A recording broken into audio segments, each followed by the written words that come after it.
মৃত্যুর মুখ থেকে দীপাকে ফেরাতে গিয়েই স্মৃতি ফিরল সূর্যের। আর স্মৃতি ফেরা মাত্রই অসুস্থ দীপাকে সুস্থ করে বুকে জড়িয়ে নিল সূর্য। হ্যাঁ বন্ধুরা, অনুরাগের ছোঁয়ার আগামীতে আমরা এমনটাই দেখতে চলেছি।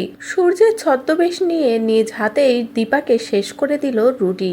এদিকে সকলে ভাবছিল সূর্য এমনটা করেছে, কিন্তু যখনই সকলে জানতে পারলো যে এই সবকিছুর পিছনে রুটির হাত, তখনই আরো সকলে ভেঙে পড়লো। এদিকে সূর্য তো ভেঙে পড়েছে দীপার এমন অবস্থা দেখে। সূর্যের একটাই কথা, আমি থাকতে দীপার কিচ্ছু হতে দেব না। অবশেষে যে সূর্য অনেক বছর আগে ডাক্তারি জগৎটাই ছেড়ে দিয়েছিল, সেই সূর্য আবারও অপারেশন রুমে গেল আর দীপার অপারেশন শুরু করলো। সূর্যের বিশ্বাস সূর্যের চিকিৎসাতেই দীপা সুস্থ হয়ে উঠবে, আর অবশেষে তাই হলো। সূর্যের চিকিৎসাতেই আবারও দীপার জ্ঞান ফিরলো, দীপা সুস্থ হলো, যেটা দেখে তো সকলেই খুশি হয়ে যায়। এদিকে যে সূর্য বারবার দীপাকে ভুলে যায়, দীপার অপারেশন করতে যেয়ে সেই সূর্যের পুরনো সব কথা মনে পড়ে যায়, যে সে দীপাকে কতটা ভালোবাসে, দীপাও তাকে কতটা ভালোবাসে। এদিকে দীপার জ্ঞান ফিরে যখনই, ঠিক তখনই সূর্য সবকিছু ভুলে দীপাকে বুকে জড়িয়ে নেয় আর বলে, এবার আমাদেরকে আর কেউ আলাদা করতে পারবে না। আমার সবটা মনে পড়ে গেছে, আমি তোমাকে আর কোথাও যেতে দেব না, এমনকি আমার দুই মেয়েরও আমি আর দূরে সরাবো না। যে কথা শুনে দীপাও ভীষণ খুশি হয়ে যায়। তো বন্ধুরা, এবার যদি সত্যি দীপার অপারেশন করার পরেই স্মৃতি ফেরে সূর্যের, আর স্মৃতি ফেরার পরে